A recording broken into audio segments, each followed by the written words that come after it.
How rich are GTA protagonists without all the non-taxable money you make them? Let's do some calculations. Michael. Let's start with the crown jewel, that sweet mansion in Rockford Hills. Given its location, based on real-life Beverly Hills, and size, we're looking at around $4.5 million minimum. The house has a tennis court, pool, multiple bedrooms, and sits in one of Los Santos's most exclusive neighborhoods. His car collection isn't too shabby either. His main ride is the Tailgater, based on an Audi A6, worth about $60,000. There's also his son Jimmy's BJ XL, Toyota FJ Cruiser equivalent, at roughly $35,000, and his daughter Tracy's Icy, Mini Cooper, at around $25,000. That's about $120,000 in vehicles. Now Michael's got that sweet movie studio connection. While he's not a full owner, he becomes a key player at Richard's Majestic Productions.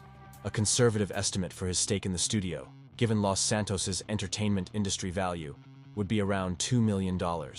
His personal items add up too. Designer suits, easily $50,000 in his closet, high-end watches, and home furnishings, another $200,000. Plus, he's got that home theater setup and other tech around the house. Let's not forget that before retiring, Michael took part in some major scores. While most of that money was spent during his 9 years in witness protection, he likely kept some offshore investments and hidden accounts, conservatively estimated at $1 million. Adding it all up, $4.5 million mansion, plus $120,000 in cars, plus $2 million studio stake, plus $250,000 in personal assets, plus $1 million in hidden funds. Roughly $7.87 million net worth. Not bad for a retired bank robber living the Vinewood dream, right? Of course, we've got to factor in his debts too, like his wife Amanda's shopping habits and those therapy sessions with Dr. Friedlander.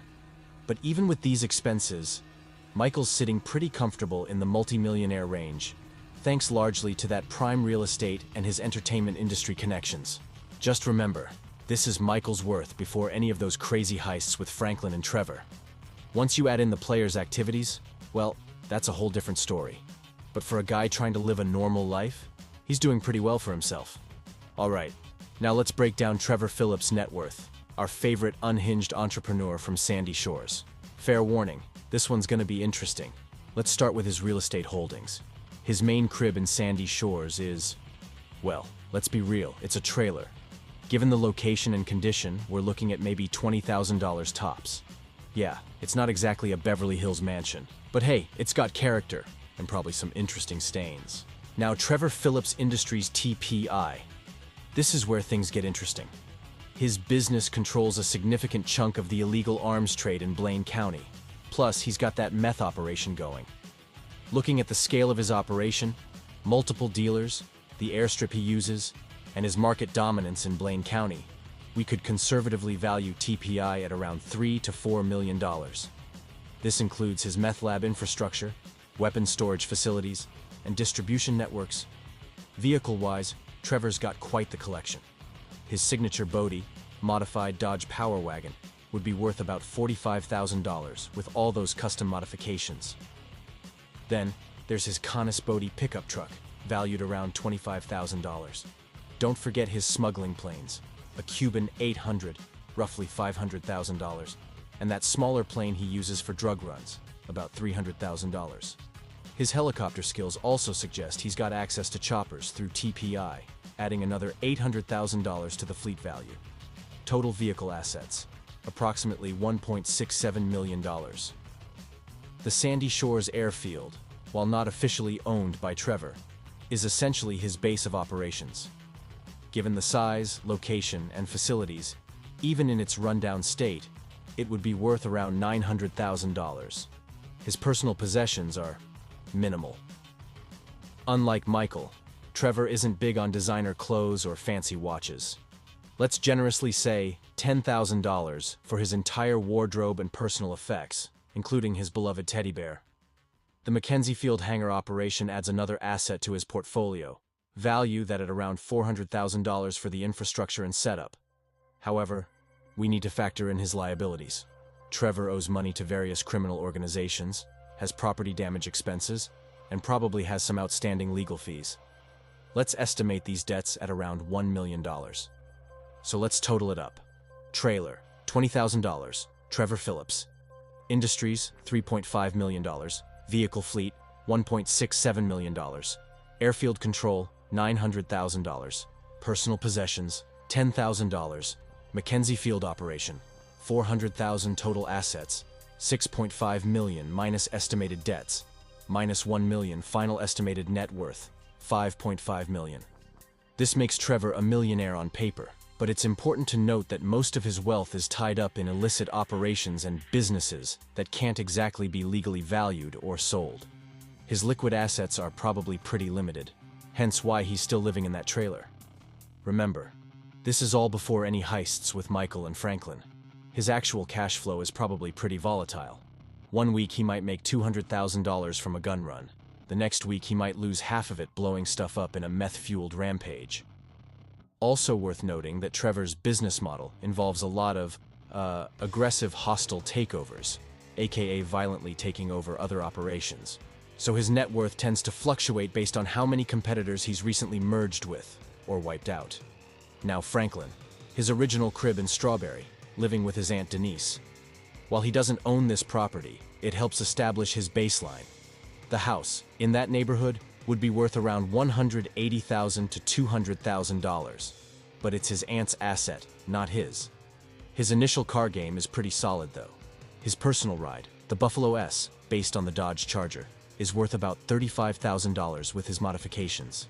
As a repo man for Premium Deluxe Motorsport, he doesn't own the other vehicles he drives, but his position gives him access to high-end cars.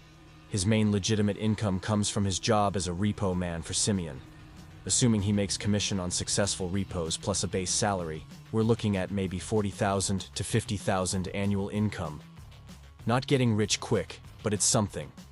Now, his side hustles with Lamar, before meeting Michael, bring in some extra cash. These tow truck schemes and various street-level operations probably net him another $20,000 to $30,000 annually, though it's irregular income. His personal possessions are modest but decent. He's got a good wardrobe, around $5,000, some electronics, and various personal items. Total personal property value, roughly $15,000. However, Franklin's also got some debts. He's probably making payments on that Buffalo S, might have some credit card debt, and likely has other typical young adult financial obligations. Let's estimate his debts at around $25,000. So pre-heist Franklin's assets: vehicle, Buffalo S, $35,000.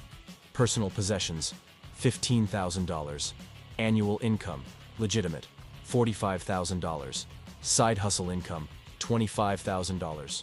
Total assets, $120,000, minus debts, minus $25,000. Initial net worth, approximately $95,000. This makes Franklin the least wealthy of the three protagonists initially, which fits his narrative as the hungry up-and-comer. He's basically a young guy trying to move up in the world, living pretty much paycheck to paycheck while trying to build something better. What's interesting about Franklin is his potential for growth.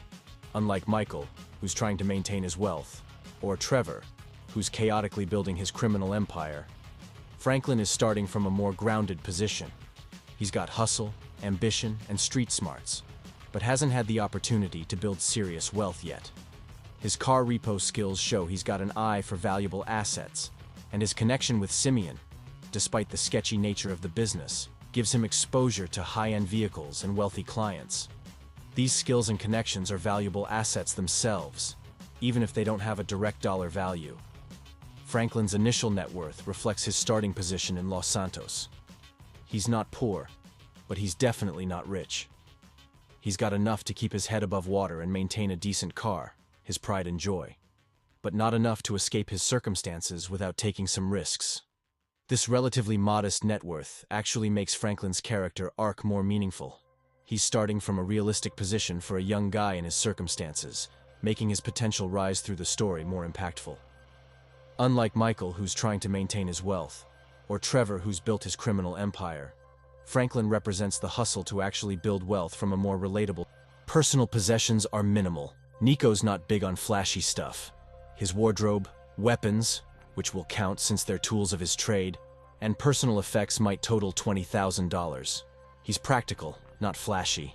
Total assets before any player-driven activities would shake out to roughly $800,000 in property, if we count the Middle Park East apartment, plus $55,000 in vehicles, plus $200,000 in liquid assets, plus $150,000 business stake, plus $20,000 in personal possessions, approximately $1.225 million. However, a lot of this wealth is situational and depends on which story choices the player makes. Interestingly, Nico's net worth reflects his character's story. He's not in Liberty City to get rich, but to find someone and maybe build a better life along the way. Unlike the GTA 5 crew, wealth accumulation isn't really his primary motivation, which shows in his modest net worth. He's comfortable enough to survive and operate, but he's not living the high life like a Michael DeSanta. Now Tommy. The Vercetti estate. This massive mansion, inspired by Scarface's property, would be worth around $5 million in 1986 Vice City. That's without adjusting for inflation. The estate includes multiple buildings, a private beach, helicopter landing pad, and extensive security features. His business empire is where things get really interesting. The Vercetti crime family controls numerous legitimate and illegitimate operations like Malibu Club, Kaufman Cabs, the Boatyard, etc. His vehicle collection is extensive. Tommy owns multiple high-end sports cars, including the Infernus, $1 million total, various boats and speedboats, $500,000, helicopters and small aircraft, $2 million, motorcycle collection, $200,000. His protection rackets and territorial control over various neighborhoods bring in steady income. The value of these operations, plus his influence over local businesses, could be conservatively estimated at $5 million. Personal assets include designer suits and clothing, $200,000. Remember, it's the 80s. Weapons arsenal, $300,000. Jewelry and watches, $150,000. Art and home furnishings, $500,000. Now, let's total it up. Vercetti estate, $5 million. Legitimate businesses, $8.9 million. Vehicle fleet, $3.7 million. Territory, protection operations, $5 million. Personal assets, $1.15 million. Total assets, $23.75 million in $1,986. However, we should factor in his operational costs and liabilities, security personnel expenses, business maintenance costs, bribes to law enforcement and officials, various cleanup costs, estimated annual expenses, $2 million. So Tommy's final estimated net worth in 1986, approximately $21.75 million. Adjusted for inflation to present day, that would be worth significantly more. What makes Tommy's empire particularly impressive is how quickly he built it. Unlike Michael, who semi-retired, or Trevor, who built his operation over years, Tommy went from being released from prison to becoming Vice City's criminal kingpin in a matter of months. He diversified his interests across multiple sectors: entertainment, transportation, real estate, and various illegal operations. His business model is also more sophisticated than other GTA protagonists. While Trevor's operation is mostly illegal, and Michael's wealth comes primarily from his past scores, Tommy created a balanced portfolio of legitimate and illegitimate businesses that complement each other. The print works can launder money from his other operations, the Boatyard facilitates smuggling, and Sunshine Autos helps move stolen vehicles. Another interesting aspect is how Tommy's wealth is more stable than other protagonists. He's not just sitting on cash from heists, he's built actual revenue-generating businesses. Even if one operation has problems, he's got multiple other income streams to fall back on. This makes Tommy possibly the most financially successful GTA protagonist in terms of building legitimate wealth alongside his criminal empire. He's not just a thug who made it rich, he's a business mogul who happens to have criminal operations. His net worth reflects both his ambition and business acumen, showing why he becomes such a powerful figure in Vice City's underworld. Of course, all these values are in 1986 dollars. In today's money, Tommy would be worth substantially more, easily putting him in the upper echelons of Vice City society. Not bad for a guy who started with nothing after 15 years in prison, eh? Let's dive into Carl Johnson's impressive net worth and business empire across San Andreas. Unlike other protagonists, CJ's got assets spread across 3 whole cities, making him one of the most financially diverse characters in the GTA universe. Starting with real estate, CJ's got some serious property holdings. His main Grove Street house might only be worth around $100,000 in the 90s, but that's just the beginning. Through his ventures, he acquires a stake in the Four Dragons Casino in Las Venturas, a massive property worth approximately $25 million, given its size and location. Then there's the Verdant Meadows Airfield, worth about $2 million, including all facilities and hangar space. He also owns several safe houses across Los Santos, San Fierro, and Las Venturas, collectively worth around $1.5 million. Let's talk about his business ventures. The Wang Cars dealership in San Fierro, including its import-export operations, would be valued at roughly $3 million. His Zero's RC shop investment, while smaller, adds another $200,000 to his portfolio. The betting shop in Montgomery is worth approximately $400,000. Then there's his partnership with Woozy in the casino business, which isn't just limited to the Four Dragons. His stake in these gambling operations could be valued at around $10 million. CJ's vehicle collection is pretty impressive too. He's got access to everything from lowriders to planes. His car collection, including rare and modified vehicles, would be worth around $2 million. His aircraft fleet, including various planes and helicopters stored at Verdant Meadows, adds another $5 million. Don't forget his boat collection and specialized vehicles. That's another $1 million right there. His gang territory in Los Santos has significant value too. Controlling numerous city blocks through the Grove Street families provides steady income through protection money and local business partnerships. While it's hard to put an exact figure on this, the territory's economic value could be estimated at $5 million, considering the revenue it generates. Personal assets include his wardrobe, weapons collection, and various equipment for heists and missions. While CJ isn't as flashy as Tommy Vercetti, he's still got about $500,000 in personal possessions. His fitness investments in gyms and training could be valued at around $100,000. After all, those muscles aren't just for show. Looking at his business relationships and partnerships, CJ's got connections with various legitimate and illegitimate enterprises across the state. His partnership with Woozy, connections to the racing scene, and various other business relationships add significant intangible value to his net worth, conservatively estimated at $3 million in potential business opportunities. Adding all this up, CJ's total assets would be approximately $58.7 million in '92. However, we need to factor in his debts and ongoing expenses. Running multiple businesses, maintaining territory, and keeping his various operations going costs money.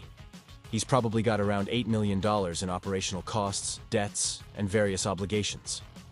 So, CJ's final estimated net worth in 1992 would be around $50.7 million. This makes him one of the wealthiest GTA protagonists, especially impressive considering he started with literally nothing when he returned to Los Santos. What's unique about CJ's wealth is how diversified it is. He's got investments in legitimate businesses, real estate, gambling, automotive industries, and street-level operations. His wealth is also spread across different cities, making him more resistant to local economic problems or gang warfare issues. If things get hot in Los Santos, he's got backup income from Las Venturas. If San Fierro's car business slows down, the casino keeps making money. This geographic and business diversification shows CJ's smart approach to building wealth. He never puts all his eggs in one basket. Unlike Tommy Vercetti, who focused purely on business, or Michael, who had to leave his old life behind, CJ managed to balance building wealth with keeping his roots in Grove Street. His net worth reflects not just his business acumen, but his ability to operate successfully across different social circles and criminal subcultures. Of course, this is all in 1992 dollars. Adjusted for inflation to present day, CJ would be worth significantly more. He represents a unique combination of street smarts and business sense, turning opportunities across 3 cities into a diverse financial empire. And we are done. Yes, I left out some protagonists. Maybe I'll do them in next part. For now, thanks for watching and subscribe to the channel. See you in the next video.